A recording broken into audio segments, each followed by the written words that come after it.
Hello students, welcome you all in today's video. Today we are going to discuss about how to calculate period, group and block of an element in the periodic table if atomic number is given to us. Let's start. As we know, there in a periodic table, group is a vertical column. Elements in groups have similar chemical properties. There are total 18 groups are there in the periodic table, and there are 7 periods in the periodic table. Periods are the horizontal rows in the periodic table. This is basic which we know already. This how modern periodic table looks like. Yellow colored boxes, all these elements represent metals, and green color, these all elements belongs to non-metal, and purple colors, these shaded elements, these are metallites whose property resemble like of metals as well as non-metals. Periodic table is being divided into total 4 blocks: S, P, D and F block. There are total 4 blocks in the periodic table: S, P, D and F. So as we know, in the previous chapter we have studied about electronic configuration. This is how we used to write the electronic configuration: 1s2, 2s2, 2p6, 3s2, 3p6, 4s2, 3d10 in increasing order. This is how Abu principle states that electronic configuration will be written as like this. How to find the period of an element? We will be calculating the period of an element by this formula. First of all, we have to write the electronic configuration of the element. Then we need to find out the number of shells. Period number will be equal to number of shells. If the last electron enter into S, then it is S block element. If the last electron enter into P subshell, then it is P block element. If last electron enter into D subshell, then it will be D block element. If the last electron enter into F subshell, then it belong to F block element. This is what we have to learn to find out the period, group and block of an element. First of all, if the last electron enter into S orbital, then it is S block. This we will come to know while writing the electronic configuration. Then we will find out how many number of shells are there, means principal quantum number n value we have to find out, and that n value will be the period number. Then if the element is S block element, then how we will find out the group number? If the element belong to S block, then the number of valence electron in that element which it have, that will be equal to its group number. Suppose element is having one valence electron, then it belong to first group. If the element have two valence electron, that means it belong to second group. So this is how S block element group will be defined. Suppose the element belong to P block, then how to find out the group number? Then formula will be number of valence electrons in the outermost shell plus 10. Means suppose if you have 3 valence electron, then you will add 10 into it and you will be getting the answer 13 group.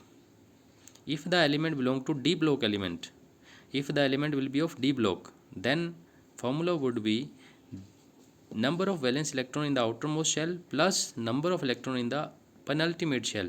Penultimate shell is that shell which is one shell prior to valence shell, that is called penultimate shell. Just add the number of electron, then that will be the group number. Let us see how these all formulas will be applied. Question number 1 here. An element has atomic number 11. What will be its period? So first of all, we have tried the electronic configuration: 1s2, 2s2, 2p6, 3s1. So as we can see here n principal quantum number n value is 3, means number of shells here it is 3. You can see 1, 2 and 3. So means number of shells are 3 here, or n value is 3 here, then its period will be 3.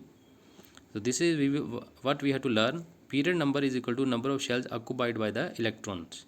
This is how to find out the period number. Very simple. Second question. A given element has atomic number 11. What is its group now? So to calculate the group, we must know that which block this element belong to first of all. First of all, we write electronic configuration: 1s2, 2s2, 2p6, 3s1. Here number of shells are 3, that means its period is 3. And last electron is entering into S subshell, that means this is S block element. So for S block element, group number will be its valence electrons. Valence electrons here are 1, 3s1. Thereby its group number will be 1. Once again I am revising the formulas. If element belong to s block, then group number will be number of valence electron in s orbitals. If element belong to p block, then the group number will be number of valence electron plus 10. If element belong to d block, then number of valence electrons in the outermost shell plus number of electron in the penultimate shell, both you add, then you will be getting the group number. Let us see the next question. In a given element has atomic number 20, what is its period number, group number and block? So first of all, write its electronic configuration: 1s2, 2s2, 2p6, 3s2, 3p6, 4s2. Means here n value is 4, number of shells are 4, so its period number will be 4.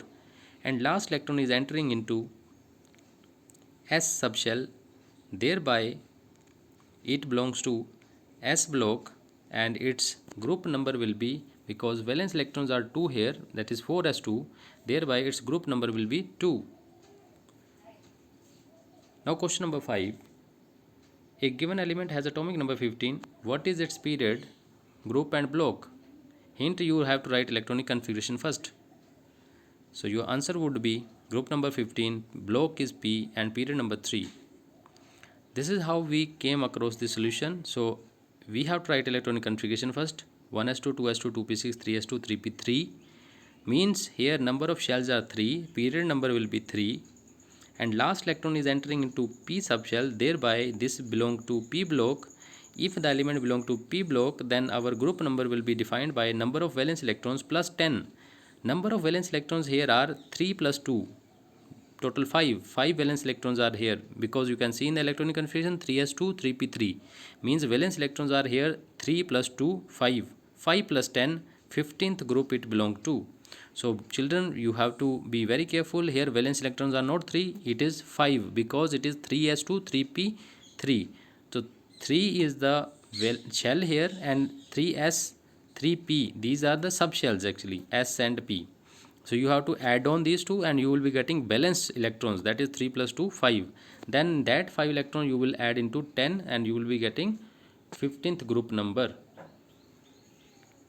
Let us come to next question. If atomic number is 29 given, then how you will find out period, group and block? Then your answer would be group number 11, block number D, and period number 4. How it came? Let us see. First you will write electronic configuration: 1s2, 2s2, 2p6, 3s2, 3p6, 4s1, 3d10. It is the exceptional configuration of copper, that is exactly half filled configuration is most stable, that is 4s1, 3d10. Thereby this configuration is having exceptional case. Outermost shell is here 4, because 4 n value is 4 here, the number of shells are 4, the period number will be 4. Now last electron is entering into D subshell, because 4s1, 3d10. So thereby this element belong to D block. So we know that if an element belong to D block, then how to find out the group number? Group number will be found by adding the last shell electron as well as penultimate shell electrons. How many electrons are there in last shell? Here 4s1, that is 1 electron, and 3d10 means penultimate shell, here it contain 10 electron. 10 plus 1, total 11. So answer came 11th group. Okay, so number of electrons in last shell plus number of electrons in penultimate shell, add on, you will be getting the group number for D block element. So thereby this element have period number 4, group number 11, and block it belong to D block. Thank you very much for watching.